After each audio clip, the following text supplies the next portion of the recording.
జీవితాలను తీసుకుంటే గనక అసలు వాళ్ళు నిజంగా కూడా ఎంత త్యాగమూర్తులు అండి. మహిళలు అంటే అంత త్యాగమూర్తులు.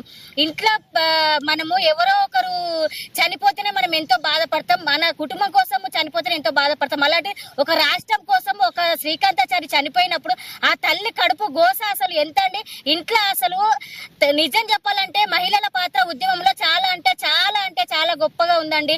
అది మాటలలో చెప్పలేదు, ఎందుకంటే పురిటి నొప్పుల బాధ అనుభవించటోళ్ళకే తెలుస్తుంది, ఎవరో చెప్తే తెలిసేది కాదు. అట్లనే ఉద్యమంలో నష్టపోయిన మహిళలం మేము, మా బాధ మేము విన్నమించుకుంటేనే మీకు అర్థమవుతుంది. ఎంతమంది రాబోతున్నారు? మేము ఈ తెలంగాణ రాష్ట్రంలో 33 జిల్లాల నుంచి ప్రతి ఒక్క జిల్లాల నుంచి మహిళా ఉద్యమకారులు మాత్రం పెద్ద సంఖ్యలో మాత్రం పాల్గొనడం జరుగుతుంది. కంపల్సరీ ఇక్కడ పెద్ద ఎత్తున జరుగుతుంది. ఎందుకంటే ఇది ఉద్యమాల గడ్డ, పోరాటాల గడ్డ ఇది సూర్యాపేట అనేది.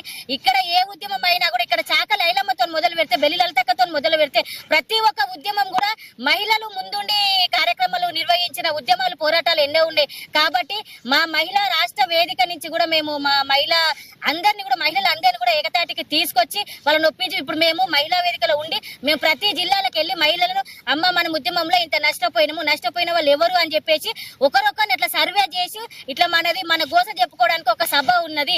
జనవరి 10 తారీఖు మనకు మహిళల బాధ చెప్పుకోవడానికి అంటూ ఒక సభ ఉన్నది. ఆ సభ